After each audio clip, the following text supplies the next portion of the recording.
आप देख रहे हैं SDM न्यूज़। मैं हूं रियाद अंसारी। इस वक्त मैं महाराष्ट्र के ऐतिहासिक शहर औरंगाबाद से बात कर रहा हूं। और देखिए, आज का मेरा विषय जो है बंगाल चुनाव को लेकर है। आज मेरे हाथ में एशिया अखबार है, जो मराठवाड़े का, महाराष्ट्र का बहुत मकबूल आम पेपर है, जो औरंगाबाद से उर्दू ज़बान में शाया होता है। इसके फ्रंट के ऊपर एक न्यूज़ है, देखिए। इसकी एक दो तीन हेडिंग मैं आपको पढ़ कर सुना देता, फिर इंशाअल्लाह अपनी बात रखने की कोशिश करूँगा। उसकी हेडिंग इस तरह से है: बंगाल में जीत के बाद बीजेपी लीडर शुवेंदु अधिकारी का बयान, मुसलमानों ने तृणमूल कांग्रेस को वोट दिए, मैं हिंदुओं के लिए काम करूंगा, हिंदुओं की सियासत को पूरी ताकत के साथ बढ़ाने का अज़म करूंगा। अब चुनाव जो है मगरबी बंगाल में, उसके अंदर जो है तो चुन के आए हैं साहब ये। तो इन्होंने कहा है कि भाई मुझे हिंदू भाइयों ने वोट दिया है, मुसलमानों ने नहीं दिया है, तो फिर मैं जो है तो मैं हिंदुओं के लिए काम करूंगा। ये इस तरह का बयान उन्होंने दिया है। सारी बात है। अब इसमें देखिए, ये नई बात नहीं है। हम महाराष्ट्र में देखते हैं, यूपी में देखते हैं, और बहुत सी जगहों पर उत्तराखंड है, राजस्थान है, गुजरात है। एक का चुटपुटे से वाक़या सुनने में आते हैं, कुछ नेताओं की तरफ से, कुछ कार्यकर्ताओं की तरफ से, कि देश हिंदुओं का है, ये है, वो है, कुछ ये बात आती है। मुसलमानों के ख़िलाफ़ नफ़रत अंगेज़ बातें होती हैं। कभी कहा जाता है कि इससे वोट का अधिकार छीन लिया जाए, बहुत सी बात आती है।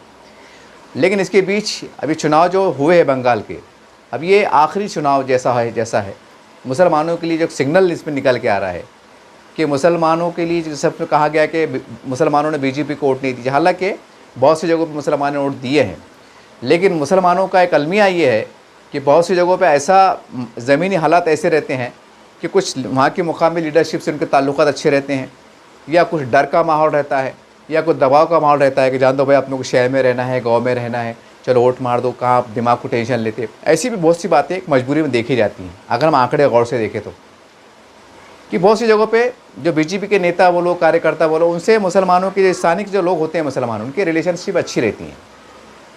ये एक कड़वी सच्चाई है। जैसा अगर हम दानवे साहब की बात करें, जानने के जो खासदार थे, तो उनके भी मुसलमानों से अच्छे रिलेशन से सबको पता है। हालांकि बीजेपी के थे, लेकिन नरम दिल रखते थे। अगर औरंगाबाद की बात करें तो संजय केनेकर साहब, ये थोड़ी बहुत राजनीति कर लेते हैं बयानबाजी हिसाब से, लेकिन अंदर से जो नरम, मुसलमानों के लिए नरम दिल है। ऐसे शिवसेना के अंदर ही बहुत से लीडर हैं जो कहने को शिवसेना के हैं, लेकिन मुसलमानों से उनके अच्छे मरासिम हैं। ये टेक्निकल बातें हैं सब, ज़मीनी हिसाब से। अब बहरहाल ये तो सारी बात है। जीत के आने वाले जीत गए, मुख्यमंत्री बनने वाले मुख्यमंत्री बन गए, ममता दीदी हार गई। एक गम है, अफसोस है, मातम है, जो भी ये सियासी मातम है, अपनी जगह दुरुस्त है। लेकिन सवाल ये है कि अब देश का मुसलमान कौन से रास्ते पर जाए। अब ये बात नोट कर लीजिए कि जिस तरह से बयानात आ रहे हैं, और खुल के आ रहे हैं, कि भाई आप हमको वोट देते नहीं, तो हम आपका क्यों काम करें। हालांकि ये चीज़ नहीं होना चाहिए। जब कोई बंदा चुन के आ जाता है, चाहे आमदार हो, खासदार हो, या मुख्यमंत्री हो, प्रधानमंत्री हो, वो सबका हो जाता है। लेकिन ये भी कड़वी सच्चाई है कि राजनीति के अंदर कुछ लो और कुछ दो। यानी कि अगर आप वोट देते हैं तो जाहिर सी बात है, शर्मिंदगी के मारे, अखलाक के मारे, एहसान के मारे, जो भी है, या वोट राजनीति के कारण के मारे वो काम करने पे मजबूर होते हैं। लेकिन जब मुसलमान वोट देते ही नहीं है, तो सवाल ये है कि फिर अब किस मुँह से उनके पास जाएंगे कि भाई हमारा काम कर दो। हालांकि संवैधानिक तौर से ये गलत बात है। भाई चुन के आ गए, आप सबके आमदार हो गए, सबके खासदार हो गए। लेकिन सवाल ये है कि वो भी सवाल खड़े करते हैं कि जब आप हमको वोट देते नहीं हैं, हमको नफ़रत करते हैं, हमको बुरा भला बोलते हैं, हम पे भरोसा नहीं जताते हैं, तो आप किस मुंह से हम आपका काम करें। ये एक सवाल है, बड़ा अजीब गरीब सवाल है। अगर एक तरह से देखा जाए तो ये गलत सवाल है, गैर कानूनी सवाल है, गैर संवैधानिक सवाल है। और अगर राजनीति के हिसाब से देखा जाए तो एक अजीब, इसको एक कड़वी सच्चाई के तौर पर आप मान सकते हैं कि भाई सीधी सी बात है, अगर आप कोई पार्टी के पक्ष में वोट देंगे ही नहीं और उससे अपेक्षा करेंगे, उम्मीद करेंगे अगर हमारा काम कीजिए, तो ये भी कहने की क्या बात है कि दोस्ताना ताल्लुकात बढ़ेंगे कैसा। अच्छा, जहाँ मुसलमान वोट दे रहे तो वहाँ पर वहाँ की ज़मीनी सूरत हाल अलग है, वहाँ ऐलानिया नहीं हो रहा, खामोशी में पर्दाफाश हो रहा। अरे वो तो मुसलमान के इलाके थे, वहाँ तो भाजपा को वोट पड़े, तो वहाँ भी मशीन पे शक किया जा रहा, मशीनों के ऊपर शक किया जा रहा कि मशीन में गड़बड़ होंगी। कैसे मुमकिन है कि मुसलमानों के इलाके में मुसलमान ने वोट दे दिया। हालांकि ज़मीन हकीकत ये रहती है कि वहाँ के जो मुकामी हिंदुओं से उनके ताल्लुकात रहते हैं, या कुछ लीडरशिप से उनके ताल्लुकात रहते हैं, कुछ अंदरूनी बातें रहती है कि भाई फ़िक्र मत करो, हम तुम्हारे साथ में हैं, ऐसा है वैसा है, आप हमें साथ दीजिए, हम आपको साथ देंगे। तो बेचारे मजमूई तौर से वहाँ के ज़मीनी सूरत को हाल देखते हुए ये फैसला लेने पर मजबूर रहते हैं कि चलो भाई हमको यहाँ रहना है, हमको साथ में जीना है, कहाँ परेशानी पालते। ये भी बहुत सी बातें सच्चाई है जो अखबार में छपती है। बहरहाल कुल मिला के ये जो बंगाल का इशारा है और जो ये नेता साहब ने बयान दिए हैं, तो महाराष्ट्र के अंदर भी कई बयान देते हैं। किरीट सोमैया साहब है वो बयान देते हैं, नीतीश राणे साहब है वो बयान देते हैं, और दीगर कुछ नेता हैं वो बयान देते हैं, कुछ संगठन के लोग बयान देते हैं, इक्का दुक्का ये भी देखते हैं। तो भाई इसके अंदर जो है तो अब आपके लिए पैगाम है। अब सेकुलर पार्टियाँ के साथ अब ये जो आंकड़े निकाल के आए हैं पूरे इसका चुनाव के, तो मान लीजिए कि ऐसा मानो कि वह सेकुलर पार्टियाँ को जो वोट मिले वो 90% 80% मुसलमानों को वोट मिले। ये नहीं कि यही समझ लीजिए कि मुसलमानों की पार्टियाँ बन के रह गई है। और ये भी सच्चाई है कि चाहे कोई भी पार्टी रहो, जब तक कि उसे हमारे सभी समाज के धर्म के वोट नहीं मिलते हैं, हिंदू है, सिख है, ईसाई है, दलित भाई है, बुद्धिस्ट भाई है, आदिवासी है, ओबीसी है, भटके जमाती है, ये और उसमें मुसलमान, जब मिलकर एक बहुमत तैयार होता है वोटिंग का, तो जो है तो जीत मिलती है। ये अगर इसकी मिसाल अगर हम औरंगाबाद से ले, तो हमने देखा कि 2014 के बाद जो इलेक्शन हुए थे, तो MIM को जो है तो हमारे दलित भाइयों के, ओबीसी भाइयों के, मुसलमानों के एक खट्टा वोट मिले थे। तो यहाँ खासदार चुन के आया था, यह एक आमदार चुन के आया था MIM की तरफ से, इम्तियाज़ जलील साहब की शक्ल में। ये यहाँ का एनालिसिस है, ये एक ज़िंदा सबूत है कि जब सबके वोट मिलते हैं तो चुन के आते हैं। अगर आप ये बोलेंगे कि भाई कुछ हमारे मुसलमानों की पार्टी है और हम एकजुट होकर हमारे उम्मीदवार को चुन के देंगे, तो आप चुन के आते ही नहीं। चाहे औरंगाबाद हो, जालना हो, नांदेड़ हो, परभनी हो, चाहे कहीं भी चले जाओ, अगर कोई मुसलमान की पार्टी ऐलान करती है, चलो थोड़ी देर के वास्ते मान लेते हैं कि भाई औरंगाबाद के अगर मुसलमान ने अगर फैसला कर ले कि नहीं भाई हम ये फला पार्टी को वोट देंगे और फला मुसलमान पार्टी के उम्मीदवार को वोट देंगे और फला मुसलमान नेता को वोट देंगे, चाहे किसी को भी दे रहे हैं आप, या कोई भी मुसलमान नुमा पार्टी रहो, तो आप अगर उसके पीछे जाके वोट दे रहे हैं तो आप ये समझ रहे हैं कि हमने बहुत बड़ी एकता बता दी है, बहुत बड़ी ताकत बता दी है और हम चुन के आने वाले हैं। ये ख्वाबों की मतलब वही, ख्वाबों की जन्नत है। मोटे अल्फाज में आप चुन के आते नहीं, 100 बार भी उल्टा अटक गए तो आप अपने बल के ऊपर चुन के आ सकते नहीं। हाँ, ये आंकड़ा ज़रूर रहेगा कि मुसलमानों के 2.5 लाख वोट मिल गए, 3 लाख वोट मिल गए, 3.5 लाख वोट मिल गए, 4 लाख वोट मिल गए और 10-5 हज़ार से वोट से हार गए, 50 हज़ार से वोट से हार गए। ये आंकड़ा हो सकता है, एक गट्ठा दिख के आ सकता है कि फला मुसलमान उम्मीदवार को इतने वोट मिले। ये खुशी की अलामत हो सकती है कि चलो हमने एक एकता का मुजाहरा करे, लेकिन उस एकता के अंदर हमारे हिंदू भाइयों के माहौल में, उनके मतलब में कितनी सियासी नफरत फैली, इसका आप अंदाज़ा नहीं लगा सकते आप। ये नहीं कि आपने एकता भी बताए, आप हार भी गए और बदले में आपको नफरत मिली। अच्छा ऐसी बात है क्या? अच्छा एकता बताते क्या? ठीक है। औरंगाबाद में देखो, हालांकि बहुत चिल्लर मिसाल है ये। अभी महानगर पालिका में क्या हुआ, वो फंड को लेकर, बजट को लेकर कि बोले आप जातिवादी की बात करते, MIM के ऊपर आरोप लगे, इसलिए बोले आप विकास की बात नहीं करते तो आपका फंड कम किया जा रहा है। यानी ये वही भाषा इस्तेमाल हो रही जो बंगाल के BJP के जो चुन के आए आमदार हैं उन्होंने दिए कि हिंदुओं के वोट हमें मिले, हमें मुसलमानों के वोट नहीं मिले, इसलिए हम विकास के काम हिंदुओं को करेंगे, मुसलमानों के नहीं करेंगे। ये आज पेपर की न्यूज़ है। तो वही झलक हमको औरंगाबाद में देखने को मिली। सिर्फ इतना है कि उन्होंने बहुत खुलकर कहा है, बड़ा बेबाक कहा है, बड़ा आक्रामक कहा है, और यहाँ उन्होंने दबे नपे तुले अल्फाजों में और बड़ा घुमा फिरा कर कहा है कि आप जातिवादी की बात करते, आप ये ऐसी बात करते, वैसी बात करते। तो उसकी आड़ के अंदर उन्होंने जो है तो फंड कम ज़्यादा कर दी। ये अखबार की औरंगाबाद की जिंदा मिसाल है। यानी कि महापौर किसका? भाजपा का। समझ रहे बात को आप? ये इनका गठबंधन है, शिवसेना का। तो घुमा फिरा क्या बोले, यानी ये नहीं कहा, अब वो ये तो नहीं कहे कि भाई तुमने हमको वोट नहीं दी तो हम तुम्हारा काम नहीं करते।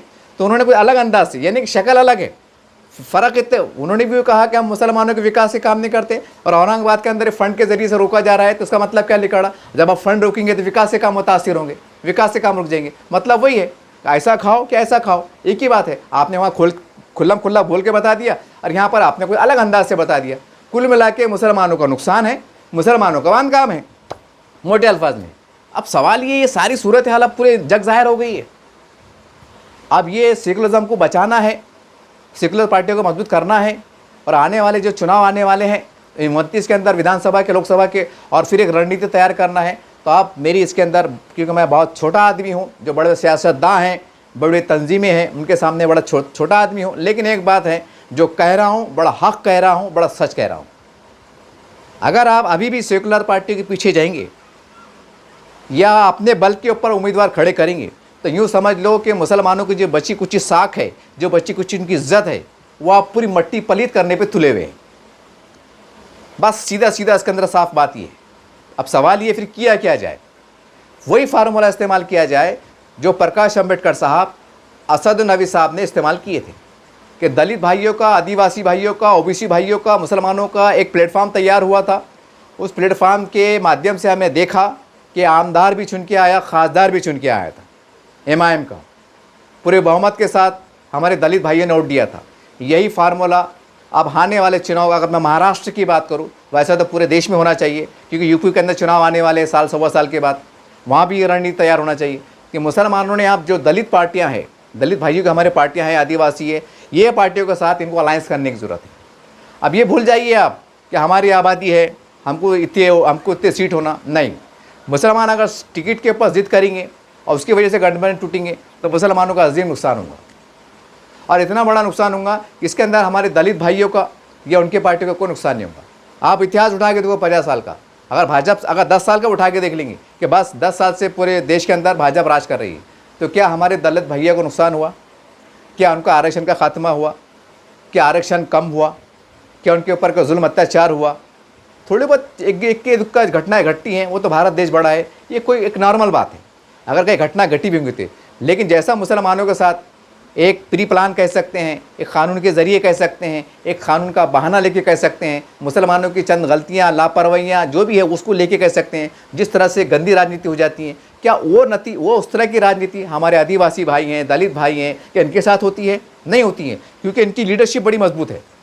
हमारे दलित भाइयों की, ओबीसी भाइयों की जो लीडरशिप है बड़ी मजबूत है, और इनकी जनता भी बड़ा एकजुट है। जब रोड पे आते हैं तो जब तक उनका हल नहीं निकलता है, जब तक उनकी मांग पूरी नहीं होती है, तो हमारे दलित भाई, आदिवासी भाई, हमारे जो पिछड़ी समाज के लोग हैं, ये जो तो शांत नहीं बैठते हैं।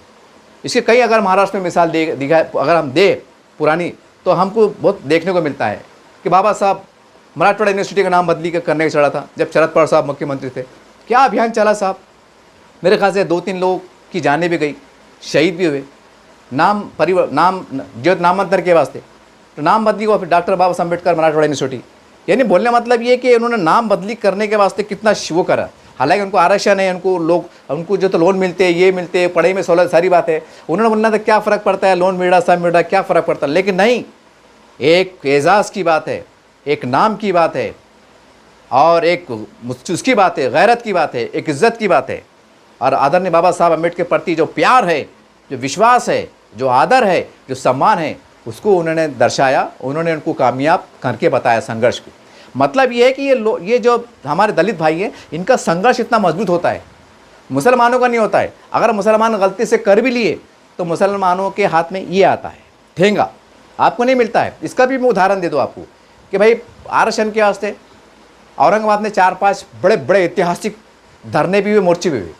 मुस्लिम अवामी कमेटी जनाब इलियास किरमानी साहब के नेतृत्व में और तमाम संगठनों के मतलब मिलीजुला से, मैं समझता हूँ कि ऐतिहासिक उनका धरना प्रदर्शन रहा औरंगाबाद के अंदर। 4.5-5 लाख का हुआ था वो। मैं समझता इससे बड़ा फिर मोर्चा शायद औरंगाबाद में कभी देखने को नहीं मिला, पहला और आखिरी था वो, इतना बड़ा मतलब शक्ति प्रदर्शन। लेकिन उसके बदले बाद भी क्या आरक्षण कुछ मिला? और कई ऐसे मुद्दे हुए। निपुण शर्मा के टाइम का वाक़या हुआ, नबी सल्लल्लाहु अलैहि वसल्लम के उस्ताद का मामला हुआ, क्या उसमें बड़े लेवल पे इंसाफ मिला? अगर यहाँ रामगिरी महाराज के हम एक उदाहरण ले, जो भी घटनाएं घटी थी, नौज़बिल्ला, जो भी गुस्ताखाना हरकत हुई थी, उसके वास्ते यहाँ से मोर्चे निकले, धरने निकले, निवेदन निकले, 65 के 66 के करीब महाराष्ट्र में अलग अलग जगहों पे FIR दर्ज हुई।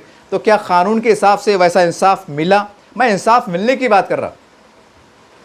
तो मूल्य का मतलब क्या हुआ कि अगर आप धरना मोर्चे भी निकालते हैं, आप कोशिश भी करते हैं, तो आप नाकाम होते हैं, कि उनको अच्छी तरह से मालूम है कि मुस्लिम लीडरशिप की दौड़ कहाँ तक है, इनकी ताकत कहाँ तक है, और ये मुसलमानों को कितना संभाल सकते हैं।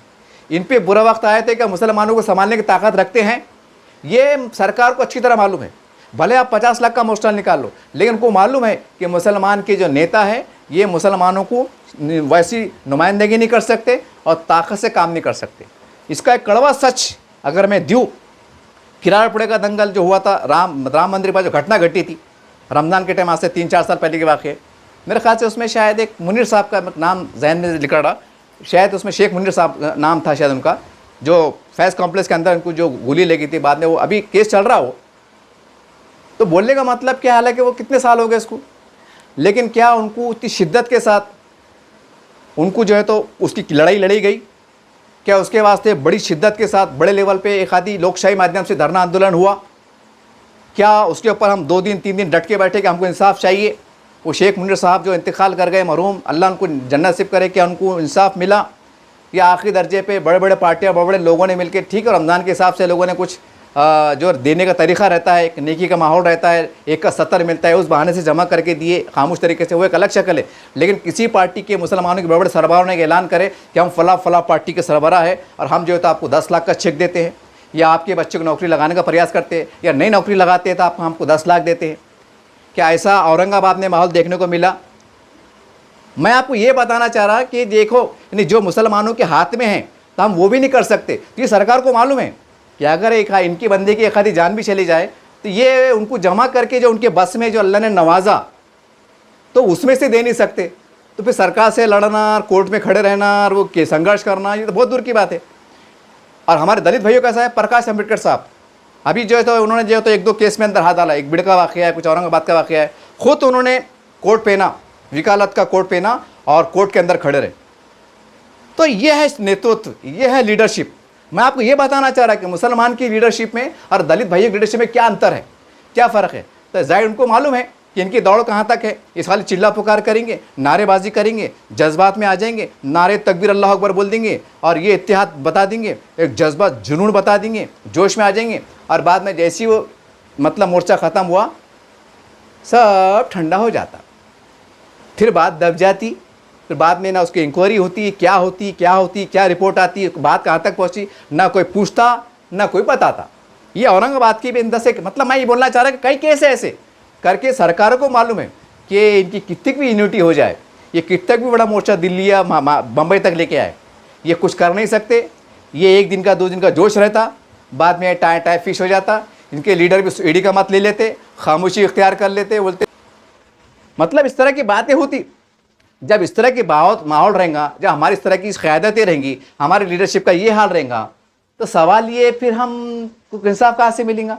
ये तमाम जो बातें मैंने आपको छूते क्यों लाया मालूम क्या, कि अब अगर महाराष्ट्र में अब ये चुनाव जो आने वाले, वीपी का चुनाव लगने वाले, 3-3.5 साल के बाद यहाँ पर चुनाव लगने वाले, तो वक्त से पहले अगर हम सब बंदी कर ले, क्योंकि हमारे पास काफ़ी टाइम है, न बाद में क्या होता है चुनाव लग जाते ना तो बाद में मुश्किल हो जाती, फिर गड़बड़ हो जाती, सीटों के लफड़े आ जाते, फिर कुछ नई पख निकल जाती, उसके अंदर जो बनता हुआ काम बिगड़ जाता, सारी बात होती। अभी हमारे पास 3-3.5 साल का वक्फा है, विधानसभा है, लोकसभा है, तो हम जो है तो ये एक रास्ता सबसे बड़ा है कि पूरे महाराष्ट्र में जो MIM का और वंचित बहुजन का जो अलायंस हुआ था, वो अलायंस दोबारा इत्तेहाद वो अमल में लाया जाए। और जैसे इस्लाम पार्टी ने भी जो है तो अपना एक झंडे गाड़े हैं मालेगांव के अंदर, उसका भी आहिस्ता आहिस्ता फैलाव हो रहा है, उसको भी उसमें बहुमत में उसमें भी अलायंस में शामिल कर लिया जाए। और जितने छोटे छोटे पार्टियाँ इलाकाई होती है, छोटे मोटे संगठन हैं, उनको बना के जो है तो महाराष्ट्र में आने वाले चुनाव की तैयारी शुरू कर ले, अभी से साफबंदी कर ले, अभी से जो है तो सीटों के बंटवारे पे क्या रणनीति तैयार कर ले। और मुसलमान अब थोड़ा झुक के चले, मुसलमान की पार्टियाँ झुक के चले। अब ये ना कहे कि भाई ये हमारी पार्टी, ये हमारी सीट थी, ये हमारा था, अब हमको नहीं मिला तो नहीं। अगर आप कौम के वफादार हैं, इस्लाम मतलब मुसलमानों का भला चाहते हैं, उनका डेवलपमेंट चाहते हैं, तो सबसे पहले आपको अपनी कुर्बानी देना पड़ेगी। अगर मान लो अगर वंचित का अलायंस होता है और वंचित वाले बोलते हैं ये सीट भी हमको चाहिए, और हमको लगता है कि अगर हम नहीं देंगे तो अलायंस टूट सकता है या होता ही नहीं है, एग्जाम्पल नहीं, हमको कुर्बानी देना चाहिए कि ठीक है प्रकाश अम्बेडकर साहब, आपकी हमको शर्त मंजूर है। कम से कम दलितों का, आदिवासियों का, ओबीसियों का, बिछड़ों का अगर ये मिलाप रहेगा, एकता बनेगी, तो कहीं ना कहीं सियासी खौफ का माहौल रहेगा। और जैसे बंगाल में कहीं और हमारे को यूपी में हालात देखने को मिल रहे हैं, कम से कम महाराष्ट्र में आने वाले समय के अंदर वो सूरत हाल देखने को नहीं मिलेगी। हाँ ठीक है, हालात फिर भी रहेंगे, ऐसा नहीं कि हालात अच्छे हो जाएंगे, लेकिन एक कंट्रोल रहेगा, कंट्रोल खौफ रहेगा, क्योंकि आदिवासी है, दलित भाई है, ये है, जो भी है, सेकुलर हमारे हिंदू भाई है, जब इनका एक अलायंस बन जाएगा तो इसके परिणाम बड़े अच्छे आएंगे सियासी तौर पर। तो ये करने की ज़रूरत है। अगर आप ये काम नहीं करेंगे और फिर वही रणनीति तैयार करेंगे जो बंगाल में देखने को मिली कि बीजेपी के खिलाफ हम मोर्चा खोलेंगे, हम चुनाव लड़ेंगे, इतना बुरा हाल हो जाएगा, इतना बुरा हाल हो जाएगा कि हम सोच भी सकते नहीं, हम तस्वुर भी नहीं कर सकते, इतने सियासी तौर पर बुरा हाल हो जाएगा। आज देखिए औरंगाबाद शहर के अंदर, जैसा मैंने आपको मिसाल दिया कि भाई बहाने बहाने से विकास के काम रुक जा रहे, बहाने बहाने से विकास के काम रुक जा रहे, कहीं फंड रुक जा रहा है, कहीं कुछ हो जा रहा है, कहीं कुछ हो जा रहा। तो भाई ये मामला है ना, इसका समाधान कैसा करेंगे आप? पर आखिरी में आप ये बोलते कि भाई फ़िरका परस्ती की हुकूमत है, बीजेपी की हुकूमत है, भाई उनसे अपनी बनती नहीं, और वो जब उनकी हुकूमत है तो उनसे हम ज़्यादा इंसाफ की उम्मीद नहीं कर सकते। ऐसी बात आप बोल के तसल्ली दे के हम खुद को बहला लेते और कौम को थपक देते कि भाई देखो सरकार उनकी है, हम कुछ नहीं कर सकते, सरकार इनकी है इसलिए हम कुछ नहीं कर सकते। और जब ये सरकार में आते तो ये बोलते कि नहीं, अगर हम मुसलमानों की झेलेंगे तो हमारे हिंदू भाई नाराज़ हो जाएंगे, हिंदू वोट बैंक सरक जाएगा, अगर हम अब तुमको टिकट दे देंगे आमदार का खासदार का तो भाई ऐसा हो जाएगा वैसा हो जाएगा।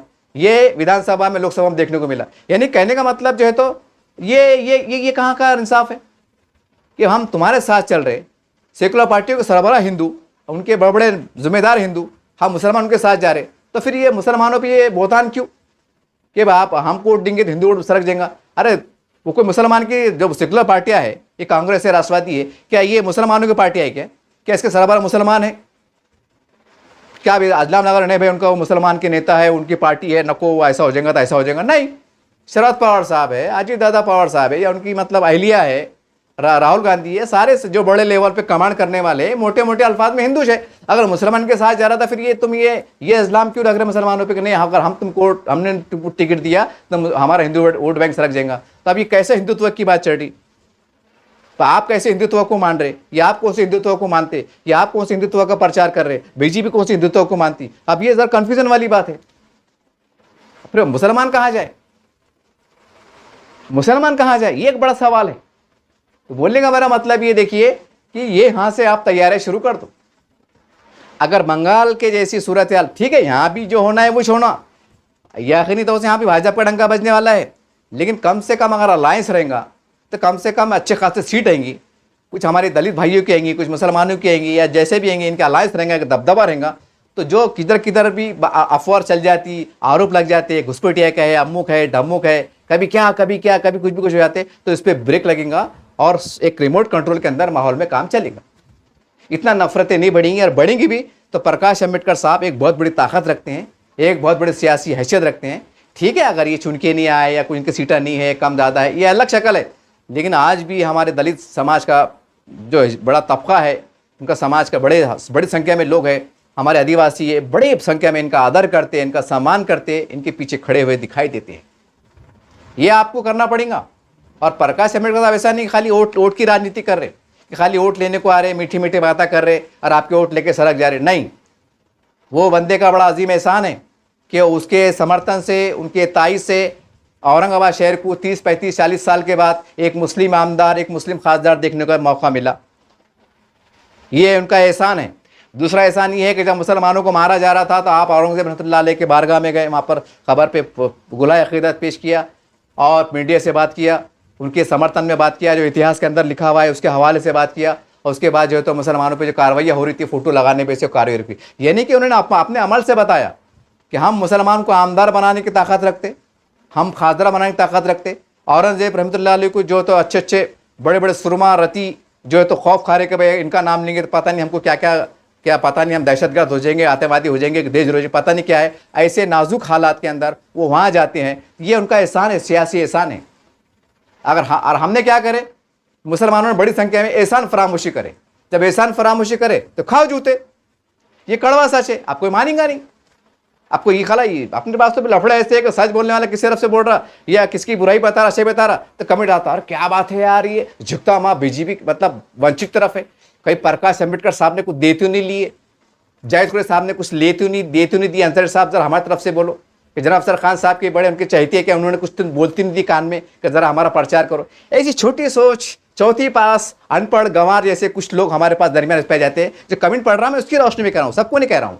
ये सोचते नहीं कि हाँ यार ये बंदा जो हवाले दे रहा, जो पेश कर रहा, ये कोई ऐसा मुगल ज़माने की बात नहीं कर रहा मैं कि हमारे बाप दादा पैदा नहीं हुए थे, आप भी नहीं हुए थे, मैं भी नहीं हुआ था, अरे मैं किताबों पढ़ के बोला, कौन देखा, झूठ बोला सही बोला। अरे ये घटना घटी हुई है ना, और करण की 2-5 साल की घटना है नहीं। अब तुम उसको भी ठुकरा देंगे, अब तुम उसको भी लात मारेंगे, तो फिर तुमको कौन साथ देगा? उन्होंने देख लिए। अरे यार मुसलमान तो ऐसा समाज है कि जो उनको खांधे पे हाथ रख रहा, जो उनको साथ दे रहा, जो मुसलमानों को मतलब इतना मार झोड़ चढ़ रही थी फोटो लगाने पे से, मुसलमानों ने उसको धिक्कार दिए। मुसलमानों ने उसका ना उसकी जो तो नाशुक्री करे, एहसान फरामोशी करे, तो भाई ये कैसा समाज है, ये जज्बाती समाज है ये। अरे नहीं नहीं नहीं नहीं, चलन दो उनको, जज्बाती माहौल चलन दो। बाद में फ्रेम में रहकर फिर शागन के भाड़ा भाग रही है, फंड रुक रहा है, कचरे गाड़े का मामला आ रहा है, पानी की समस्या है, विकास की समस्या है, बोल के फायदा नहीं, टेक्निकल वजूहात है, लट चलेगी, डीप उड़गी। अब सही बात है, मुसलमान लीडर क्या करेंगे? अब कहीं कोई महल्ले में अगर लट चलेगी, वहाँ पता चला कि डीबी में आग लग गई थी, डीबी जल गई, तब आप आपको क्या करेंगे? आप सवाल है क्या करेंगे? पानी नहीं आया, पेपर में आएगा, अरे वहाँ पाइपलाइन फुट गई, आप कैसा करते हैं आप? हाँ ऐसा बिल्कुल एकदम बेहतरीन, तुम कुछ नहीं कर सकते, तुम ऐसा करेंगे वैसा करेंगे, मगर तुम कुछ नहीं कर सकते। और ज़्यादा एड़े चाले करे तो 353 तैयार रहो। अब गया दौर वो, हम ये हैं फला पार्टी के हैं, ये अब कुछ नहीं भैया। अब तो जिसकी लकड़ी उसकी भैंस, एक कानून के दायरे में रहकर ऐसा बांध काम हो रहा कि सब भूल जाना आप कि हम कौन थे और हमारे पीछे किसका हाथ है किसका पैर है, सब भूल जाना आप। कानून सबसे बड़ा है, खत्म होगी बात। 100 सुनार की और 1 लोहार की, ये माहौल पूरे इंडिया में ऐसा ऐसा घूम रहा भैया। तो बोलने का मतलब ये, ना मैं किसकी तरफदारी कर रहा, ना किसी के खिलाफ बोल रहा, एक कड़वा सच मैं आपके सामने पेश कर रहा कि अब यहाँ से अगर महाराष्ट्र के अंदर दलित भाई है, आदिवासी भाई है, हमारे सेकुलर मराठा भाई है और भी जो है, इनका अलायंस के वास्ते अब मुसलमानों की जो भी पार्टियां बोलो, जिम्मेदार बोलो, संगठन बोलो, मुस्लिम पर्सनल लॉ बोर्ड बोलो, ये भी जो है तो संविधान को बचाने के लिए आवाज़ें बुलंद करते हैं। ये आपका अखलाकी फ़र्ज़ है कि झुकता हुआ माफ़ रखो, यानी आपको झुक जाओ। अब जाहिर सी बात है, हम उनसे अलायंस करेंगे तो अब ये बात होंगी कि हमको ये सीट दे दो, वो सीट दे दो, तो हमको मानना पड़ेगा, हमको मानना पड़ेगा और मानना चाहिए।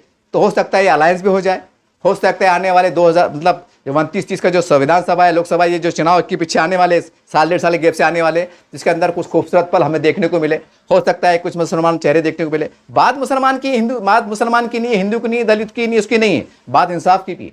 बात तो ये भी है कि अगर मुसलमान के चेहरे चुन के भी आ गए, अगर इंसाफ नहीं मिला तो सवाल ये फिर कैसे मुसलमान के चेहरे। अगर बंगाल की बात करूँ, वहाँ पर SIR का मामला चला, तो जैसा औरंगाबाद में कैंप लगे थे, वहाँ कैंप देखने को नहीं मिले, हालांकि ममता बनर्जी की सरकार थी। भाई सवाल ये, आपने कैंप क्यों नहीं लगाए? भाई मुसलमानों का नाम कट रहे थे, जो भी कट रहे थे, आपने कैंप क्यों नहीं लगाए? वक्त से तैयारी क्यों नहीं करे? आप 15 साल से राज में थे, ये भी कड़वा सच है, आपने क्यों नहीं करे? हो सकता है आपको ओवर कॉन्फिडेंस थे कि हम सरकार में फिर आ जाएंगे, फिर हम कानून कायदे पलटा देंगे या कुछ तो फैसले ले लेंगे सरकारी लेवल पे, क्योंकि जब जो मुख्यमंत्री रहता है उसको पावर भी रहते हैं। तो शायद आप ये गलत फहमी जी रहे थे कि हम सरकार बने बाद जो तो कितने भी लफड़े कर दो, हम बाद में जो तो अल्टी पल्टी कर लेंगे एक कानून के दायरे में। हो सकता है आप ये कॉन्फिडेंस चल रहे थे, लेकिन सवाल ये हुआ, आप आपका जो भी कॉन्फिडेंस था, मरण तो मुसलमानों को होगा ना वहाँ पर अंदर। आप भी साफ हो गए, मुसलमान भी मुसीबत में आ गए, नजरों में आ गए, मारे वोट, तिरमुल तिरमुल तिरमुल, ममता दीदी ममता दीदी ममता दीदी। आपने दीदी को मारे, जीजा जी खड़े हो गए इधर से। बोलने का मतलब ये है कि शुरुआत मैंने कहाँ से करा था कि एक आमदार साहब जो बंगाल में चुन के आते हैं भाजपा के, खुल्लम खुल्ला बोलते हैं कि मुसलमान के वोट हमको नहीं मिले, हिंदुओं को वोट हमको मिले, हिंदू भाई को वोट मिले, हम हिंदुओं को काम करेंगे। अब इन्होंने ऐलान कर दिया है। अब आप क्या कर रहे थे? अब सीधी सी बात है, राजनीति है। अब ये आपको भी फिर आप भी जो है तो ऐलानिया तौर से भाजपा को वोट देना पड़ेगा, भले आपको टिकट मिला नहीं मिले। कम से कम इतनी तो हमको इतना देंगे कि मुसलमान हमारे साथ में ऐलानिया वोट के वोट दे रहे, तो हो सकता है नफरत खत्म होगी। मगर ये बात आपके दिमाग में आएंगी नहीं, चलो बात को हटा दो। दूसरा क्या है, सेकुलर पार्टियाँ बचती, सेकुलर पार्टियाँ मुसलमानों की पार्टियाँ बन के रहेगी। जो सेकुलर पार्टियों के साथ जो बड़ा हिंदू वोट बैंक है वो दिखाई नहीं दे रहा है, वो भाजपा के साथ जा रहा, सेना के साथ जा रहा। तो सवाल ये, फिर ऐसे सेकुलर पार्टी के साथ मुसलमान का गट्ठा जा रहा भी, तो ये अपने आप में मुसलमान की जैसी पार्टियाँ बन के रह जा रही। हालांकि इनका नाम अलग है, सेकुलर पार्टियाँ है, लेकिन सवाल वही मुसलमान की। आज ये आंकड़े सामने निकल के आ रहे, तब सवाल इनके साथ भी जाके फ़ायदा क्या, ये एक सवाल है। दूसरा सवाल ये, अगर हमारे मुसलमानों की पार्टियाँ रही पूरे महाराष्ट्र में भारत में जहाँ भी हम लड़ सकते हैं, वहाँ जाहिर सी बात है जब सेकुलर पार्टियाँ जो तो मुसलमान की पार्टियाँ बन के रहेगी, और हम तो अगर कट्टर का मुसलमान के चेहरे, जिनके सदर मुसलमान, जिनकी क़यादत मुसलमान, जिनके पार्टी का नाम भी मुसलमानों के जैसे रहेंगे, तो जाहिर सी बात है वहाँ तो मुसलमान हमारे हिंदू भाई वो दूर दूर नज़र नहीं आएगा। अरे बोलेंगे हम जब सेकुलर पार्टियों को नहीं पूछ रहे, अब ये तो उनका मामला ही चला गया, तो हमको कहा हमारे साथ कौन आएगा? हमारे साथ भी कोई नहीं आएगा, तो हमारे अंदर ही बंटवारा हो जाएगा, कुछ इधर कुछ इधर कुछ इधर, सत्यानाश हो जाएगा। मतलब हम यहाँ भी फेल जा रहे, सेकुलर पार्टी में फेल जा रहे, भाजपा को वोट दे नहीं सक रहे। हमारा दिल ज़मीर गवारा नहीं कर रहा कि नहीं वो इसकी बात करते, वो इसकी बात करते। ये सरकार में आने के बाद हम बराबर उनके आदेश पे अमल करते। वो बोलते त्यौहार आगे पीछे कर लो, लाइन ऑर्डर का मसला है बराबर मान लेते, ये कर लो बराबर मान लेते, ऐसा मत करो बराबर मान लेते। कोई योजना लाते, कुछ अगर अच्छा कुछ हालात बिगड़ते, जैसा कुर्बानी का त्यौहार है, ऐसा मत करो बराबर मान लेते। यानी कि हर चीज़ मान लेते, यानी 5 साल उनकी जी सरकार जी सरकार जी सरकार बोल के मानते, और चुनाव के अंदर हम उनके साथ नहीं जाते तो उनको भी दिमाग में एक दिल में खटक रह जाती। फिर वो इस तरीके से जो भी उनको मौका मिलता एक कानून के ज़रिए से, जो भी हर ज़रिए से वो कदम उठाते और आप ही चिल्लाते रोते कि भाई बीजेपी सरकार हमारे से इंसाफ नहीं कर रही है। अब इंसाफ नहीं कर रही है तो भाई ये कोई बेटी रोटी का रिश्ता तो है नहीं, ये सीधी सीधी बात है भाई। वोट दो और साथ दो और साथ लो, एक साफ सुथरी बात है। आप वोट देंगे नहीं, सीधी सी बात है, तो फिर कहाँ से होगा। अरे मुसलमानों के मेरे पास दूसरे पढ़ने का रिकॉर्ड है, जब मैं सर्वे करता था तो हमारे मुसलमानों का ये हाल था। औरंगाबाद की बता रहा मैं, 3-4 साल पहले मेरा वीडियो में मौजूद है वो इंटरव्यू, कि वहाँ के लोग कह रहे हैं मुसलमान की ग्रीन मेडल, औरंगाबाद की मिसाल की बात कर रहा मैं, कि भाई वो नगर सेवक बोलता है गली मेरे में नहीं आती, ये रोड मेरे में नहीं आता। यहाँ तक कि मेरे चैनल पे मौजूद है, 2-1 साल पहले के रिकॉर्ड पे मौजूद है कि भाई ये गली के वोट मेरे को नहीं मिले थे, करके मैं ये वोट यहाँ का काम नहीं करता। ये वहाँ के लोगों का कहना है कि भाई हमको मालूम पड़ा कि वो नगर सेवक साहब का बोलना है ये गली के वोट मेरे को नहीं मिले थे, करके मैं गली काम नहीं करता, ये रोड का काम नहीं करता, ये रोड मेरे में नहीं आता। जब हमारा इतना पैर की बात देख रहे, जरा सोचो कि हम कलमे के शरीक है, हमारा मुसलमान का वार्ड है, जब हमारी मानसिकता ये है कि इसके वोट हमको नहीं मिले थे, ये रोड मेरे में नहीं आता, ये मेरे वार्ड की सरहद में है, ये अमुक है ढमुक है, ये मैं काम नहीं करता। जब तुम्हारा दिल इतना छोटा है, वो तो भाजपा है। जब तुम मुसलमानों के रहम करने को तैयार नहीं, तो भाजपा वाले कैसा रहम करेंगे भैया। फिर भी अल्लाह का बड़ा करम है, अल्लाह उनसे काम ले रहा, वो मुख्यमंत्री बने हुए, सब कुछ बने हुए, एक अल्लाह का निज़ाम चढ़ा और उसे रहमत से सब मामला चढ़ा। वरना ये नहीं है कि हमारे मुसलमान के लीडर है कि उनका खौफ है, उनका दबदबा नहीं। ये दिमाग से गलत फहमी निकाल दो कि हमारे कोई लीडर की बदौलत हमारा सिस्टम चढ़ा, नहीं। ये अल्लाह रब्बुल आलमीन का बड़ा करम है कि वो गैरों से भी काम ले रहा, हमारे से भी कुछ लोगों से काम ले रहा, और मुसलमानों को अपने आप में हिम्मत से नवाज दे रहा। ये उसका बड़ा करम है मेरे मौला के सत्तफ़ैल में और नबी के सल्लल्लाहु अलैहि वसल्लम के सत्तफ़ैल में, कि ये जो है तो मामला चल रहा, मुसलमानों की बदौलत नहीं चल रहा। अब उल्टा मुसलमानों की ज़्यादातर 90% की लीडरशिप की वजह से रियासती सतह पर और मुल्की सतह पर मुसलमानों को सत्यानाश हो रहा, उनका नुकसान हो रहा, उनका बांध काम हो रहा। तो 10% अच्छा काम हो रहा, तो जो 2 काम अच्छा हो रहा तो वो भी अधूरा रह जा रहा। ये है कड़वी सच्चाई। बहरहाल ये वीडियो बनाने का एक ही मकसद था कि अगर मुसलमान जैसा जो हमको वंचित का, एमआईएम का एक गठबंधन देखने को मिला, अगर इसकी हम दोबारा कार्रवाई तेज करते हैं ईमानदाराना तौर से, हमारे दलित भाइयों को, उनको बिछड़ जात सबको इंसाफ दिलाने के लिए, खासकर मुसलमानों को, हमारे दलित भाइयों को इंसाफ मिल रहा भाई, उनको आरक्षण है, कुछ ये है, उनकी लीडरशिप मजबूत है, उनका काम अगर रुका तो वो डंके की चोट पर ऐसी नुमाइंदगी करते कि बिल्कुल सरकार को काम करना पड़ता। जालच फैजे, हक का शकत नहीं, हाथ का शकत, वो बिल्कुल नारा मारते, उनका काम होता। अब मुसलमान कितने भी धरने दो, निवेदन दो, ये दो वो दो, वही पुंगी बसती रहती कि ये ऐसा हो गया वैसा हो गया, टेक्निकल मसला है, ये मसला है, वक्त भी जा रहा, निवेदन भी गलत हो रहा, हमारा वक्त भी जा रहा, सब पानी में चल जा रहा। रिजल्ट आना ना भैया, रिजल्ट आना नहीं ना। सवाल ये फिर ऐसा धरना दे के, निवेदन दे के, चिल्ला पुकार करके मतलब क्या आ रहा। सवाल मैं ये नहीं, चाहे कोई भी रहो, आप कोई भी पार्टी करो, मैं किसी एक नहीं, भाई आप काम करो ना भाई।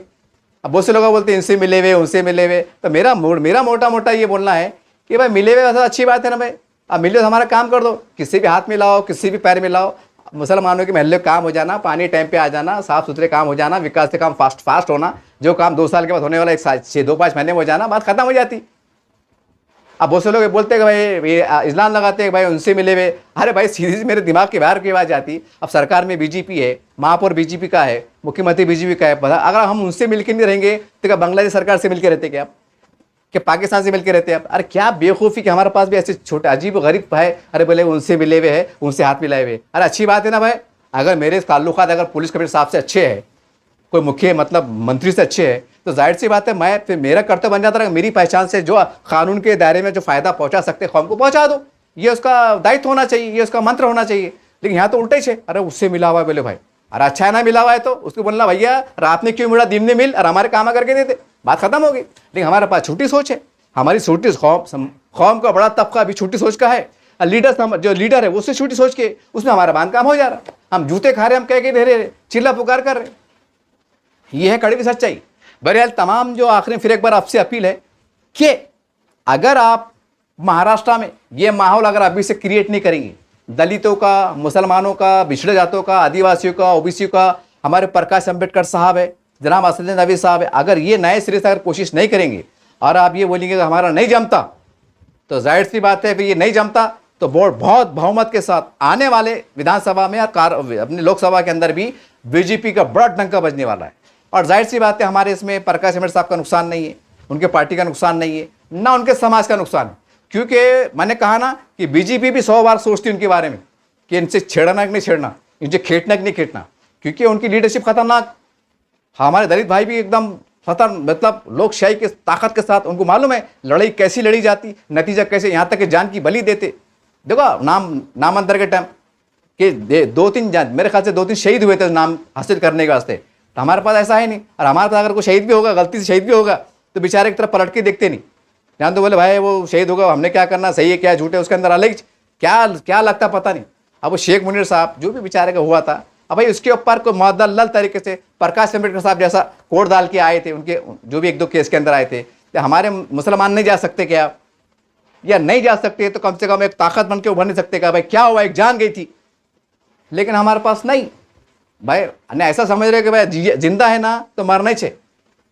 अजीब सूरत हाल है, क्या उसको इंसाफ दिलाना कि क्या है, उसके परिवार किस हाल में है, नहीं। ये औरंगाबाद की बात बता रहा मैं। अरे जब हम फैल जा रहे तो फिर बीजेपी को सुलाना, उसको शिकस्त देना, अरे क्या कर लेंगे शिकस्त दे की भी, जब हम हमारे काम नहीं कर रहे, जब हमारे काम नहीं हो रहे, हमारे काम हमसे चित्ते हो जा रहे, फिर शिकस्त दे के नहीं दे के फतह पाके क्या फ़ायदा हो रहा। फतह पाके देख लिए कुछ मिला नहीं, नाकाम होकर देख लिए कुछ मिला नहीं, इसके पीछे गए उसके पीछे गए कुछ मिला नहीं, हम सिवाय सियासी जूते खाने का कुछ मिल रहा नहीं। तो भाई ऐसा कब तक चलेगा, कब तक चलेगा। अरे कोई इसका लिमिट रहेंगी ना, कोई हद रहेंगी ना, कहीं ना कहीं जाके रुकना पड़ेगा ना, कि बस चलते जाते बाद में खाइए, बाद में खाई में गिर जा रहे, होगा बांध काम, ऐसा कुछ है क्या। तो बहरहाल ये वीडियो बनाने का एक मकसद था, एक नया इत्तेहाद, एक नया एज़ाम के साथ उठ खड़े होने की ज़रूरत है, और ख़ासकर इसके अंदर हमारे मुस्लिम पर्सनल लॉ बोर्ड बहुत अहम भूमिका दे सकता है। पहली फुर्सत में वक्त से पहले हमारे प्रकाश अम्बेडकर साहब, जितनी भी हमारे दलित भाइयों की संगठनाएँ हैं, इनसे आप बिलखुसूस इनसे मुलाकातें करें, बार बार करें, अलग अलग जाविये से करें, अलग अलग मौक़े से करें। अभी से जो है तो हम ख्याल बनने की कोशिश करें, अभी जो है तो दूरियां कम करने की कोशिश करें, जो मसाइल है, जो मतभेद दूर करने की कोशिश करें। तो हो सकता है कि ये बातचीत बढ़ते आने वाले 3 साल का चुनाव आने वाले, इसके रिजल्ट हमको देखने को अच्छे मिलेंगे। अगर हम बोलेंगे कि नहीं हमारी आबादी इतनी है और तुमने हमको सीट नहीं दी है, ये सीट मेरी है, ये सीट तेरी है, तो आखिरी में ये ना सीट तेरी है ना मेरी है, ये सीट फिर बीजेपी की है। समझ जाओ बात को। ये तो बोलेंगे ये हमारा हल्का है, ये तुम्हारा हल्का है, हाँ किस कोई हल्का नहीं है, तो हल्का बीजेपी का रहेगा, शिवसेना का रहेगा, वो मलते बैठो। हमारे दलित भाई कुछ भी नहीं भैया, दलित भाई बड़ा ना कि वो बोलते ना कहावत है, हत्ती मारा भी 100 लाख का, ऐसा मामला है। हारे बिना तो उनको कोई छेड़ नहीं सकता, ना आरक्षण खत्म कर सकते, ना उनको कोई अच्छा बुरा बोल सकता, ना उनके काम में अड़ंगा डाल सकता, ना उनकी इसका में रोक सकता, इसकी में रोक सकते, ना उनकी योजना रोक सकते, नहीं रोक सकते। अरे भाई जब उनका कुछ नुकसान ही नहीं हो रहा तो क्या फ़र्क पड़ता है अगर कुछ चुन के अगर आए नहीं आए तो। बांध काम तो मुसलमानों को हो रहा ना, ये मसला है। ये अगर पॉइंट को समझ लिए मुसलमानों ने और मुसलमानों के जिम्मेदारों ने, तो समझेंगे तुम हम कौम के सच्चे हमदर्द थे। आराम तुम अगर ईडी का मत लेंगे और तुम बोलेंगे वो तो ऐसे है, वो तो यूँ है, और किस भी नाम लगा देंगे, वो इससे मिले हुए है, उससे मिले हुए। अरे जो जिनका गलबा पूरी दुनिया, पूरे महाराष्ट्र पे, पूरे हिंदुस्तान पे छा गए, कमिश्नर कलेक्टर कहाँ का पूरे गलबा छा गए, हर आप उनसे आप मिल के नहीं चलेंगे, उनसे मरासिम नहीं बढ़ेंगे, उनसे दूरी अख्तियार करेंगे और चुनाव में देख लेंगे, बोलेंगे अरे मुँह के बल गिरने वाले हैं, और मुँह के बल गिरने वाले फिर इतना बुरा होने वाला है। फिर हम देखें ना औरंगाबाद में 2 ही मिसाल, इतनी चिल्लर मिसाल है, छटाक मिसाल है कि घुमा फिरा क्या बोलेगा, तुम जो है तो मतभेद की बात करते, जातिवाद की बात करते, क्यों ना तुम्हारा फंड रोक दिया जाए, मतलब कम दिया जाए। ये औरंगाबाद की कड़वी मिसाल है, ये कड़वी मिसाल है। तो फिर अब क्या बचता फिर अब, मतलब इस कदर नफरत की राजनीति, इस कदर जहिर आलूद राजनीति, तो फिर कहाँ जाए मुसलमान, कहाँ जाए। ये बड़ा सबूत है ना इस बात का। तो बहरहाल हमें बड़े फैसले करने की ज़रूरत है। मुसलमानों को, जिम्मेदारों को चाहिए, ख़ासकर मुस्लिम पर्सनल को चाहिए कि ऐसे नाजुक हालात के अंदर अब आपकी बहुत बड़ी जवाबदारी बन जाती है। हमारे काबिल एहतराम उलमा इकराम ने इस देश को आज़ाद कराने के वास्ते फांसी को फंदे को चुमा है। आपको जो है तो जान नहीं गंवाना है, जेलों में नहीं जाना है, डंडे नहीं खाना है, जलील रसवा नहीं होना है, बल्कि सिर्फ आपको दौरे करना है। ये राज वो राज, ये राज ये राज, ये स्टेट वो स्टेट, ये ज़िला वो खेड़ा वो गाँव वो ताल्लुका। और हमारे दलित भाइयों के, आदिवासी भाइयों के फर्दन जो छोटी मोटी संगठन है, उनसे आपको इज्जत के साथ उनको बड़ापन देखिए हम ख्याल बनाने की जरूरत है। बार बार मिलेंगे तो कुछ पेचीदगियाँ सामने आएंगी, कुछ मसाइल सामने आएंगे, उसके रास्ते मिलेंगे, उसका हल मिलेगा। सारी बातें होंगी, फिर आहिस्ता आहिस्ता माहौल तैयार हो जाएगा। ये वीडियो बनाने का एक ही मकसद था, अब ये आखिरी रास्ता है। इसके अलावा अगर आप मुसलमान सोचेंगे कि नहीं हम सेकुलर पार्टी के साथ जाएंगे, तो सेकुलर पार्टी आप मुसलमानों की पार्टी बन के रहेगी, ये आज का रिजल्ट है। और जो हिंदुत्व का जो मतलब जो वोट बैंक था वो सरक गया है, अब वो सेकुलर पार्टियों को नहीं मान रहा है। ये 2-4 इलेक्शन में, विधानसभा में और लोकसभा में, और ये इसमें हमने देख लिए, बंगाल में देख लिए, सब जगह देख लिए। अब कुछ जादू चलने वाला नहीं है। अब सवाल ये है कि मुसलमान अपने आप को बचाना चाहते हैं? क्या आप चाहते हैं आपकी परेशानियां ख़त्म हो? क्या आप चाहते हैं कि आपके मदरसे पे बुलडोज़र की जो कार्रवाई हो खात्मा हो? आप चाहते हैं कि आप पे कोई घटिया आरोप ना लगे? आप चाहते हैं कि आप परेशान ना हो? आप चाहते हैं कि मॉब लिंचिंग ना हो? आप चाहते हैं कि नफरत का बाजार का जो चल रहा है वो खात्मा हो? तो फिर आपको जो है तो बड़ी कुर्बानी के साथ जो है तो हमारी दलित संगठनाएँ बोलिए, पार्टियाँ बोलिए, उनके साथ हाथ बढ़ाना पड़ेगा। और कुर्बानी के जज्बे के साथ अगर मान लो पार्टी कह रही कि हमको 10 सीट मिलना चाहिए और हमारे वो कह रहे कि नहीं आप 5 सीट लीजिए, तो मल्ला साहब 4 दे दो, लेकिन अलायंस को बरकरार रखो। ये अलायंस को मतलब मजबूती दो, ताकि एक खौफ रहेगा, एक रिमोट सियासी रिमोट कंट्रोल रहेगा, तो कम से कम जो जहर जो ज़्यादा फैल रहा है ये रुक जाएगा। हालात ख़राब ही रहेंगे, लेकिन कम से कम बोलते ना छो में बैठ के खाना खाएंगे, भले चटनी मिर्ची खा लेंगे लेकिन खाना तो खाएंगे कम से कम। न तो क्या है, धूप का आलम है, चटनी मिर्ची भी नहीं है, पड़े रहो। फिर अब कैसा करते? ये बातें थी, ये तगजिया था और बड़ा कड़वा था, बड़ा सच था। अगर सच में कौम के बड़े जिम्मेदार अगर चाहते हैं कि इस देश का संविधान बचे, इस देश की मोहब्बतें बचे, एकता भाईचारगी बचे, तो आपको बड़ी कुर्बानियों के साथ कि हमको नहीं होना टिकट, तुम लड़ लो। अगर हमको हमारे हिस्से में हमारे आबादी हिसाब से अगर 10 सीट आ रही हैं और आप वो कह रहे हैं कि भाई आपको हम 4 सीट देते हैं, तो बोलना 3 दो और 1 तुम ले लो, लेकिन ये खुदारा इस अलायंस को मंजूरी दो। अगर हम ऐसे जज्बे के साथ आगे बढ़ते हैं, सिर्फ कौम के वास्ते, गरीब मुसलमानों को इंसाफ दिलाने के वास्ते, मामले चिंग रोकने के वास्ते, तो आपको कुर्बानी देना पड़ेगी। और आप खाली कौम की बात करेंगे और अपनी कुर्सी की प्यारी की बात करेंगे, अरे सोचेंगे कि हम चुन के आ जाना, हम आमदार बन जाना, हम खासदार बन जाना, या हमारी पार्टी वाह हो जाना, ये जज्बे से अब आगे चलेंगे तो औंधे मुँह गिरेंगे सियासी तौर पर, और कुछ होने वाला नहीं है। और इतना बड़ा बुरा सत्यानाश होगा कि आने वाले वक्त में मैं इसको बयान भी नहीं कर सकता। अगर आप समझदार होंगे, मेरे से ज़्यादा अगर बाशऊर होंगे, सियासी तजुर्बा रखते होंगे, तो मेरी बात आपको समझ में आ रही होंगी। आज जो अंधभक्त होंगे वो तो बोलेंगे पता नहीं दीवाने को क्या हो गया, वो तो अजीब गरीब मेरे पे सवाल उठ खड़ेंगे। खैर, मेरे अंदर कौम का जज्बा है, एक मोहब्बत है, एक इंसानियत है, तो उस जज्बे से कह रहा हूँ, ना मैं किसके खिलाफ हूँ ना किसके पक्ष में हूँ, लेकिन इंसाफ के साथ में हूँ और सबके साथ में हूँ, कानून के साथ में हूँ, संविधान के साथ में हूँ, सबके साथ में हूँ। ये जज्बा है मेरा, ये जुनून है। उम्मीद है कि आप ये पैगाम तमाम तक पहुँचेगा और अब नए सिरे से वक्त से पहले आप जो तो सब बंदी शुरू कर देंगे। देखते रहिए आप असदम चैनल। जय हिंद, जय महाराष्ट्र।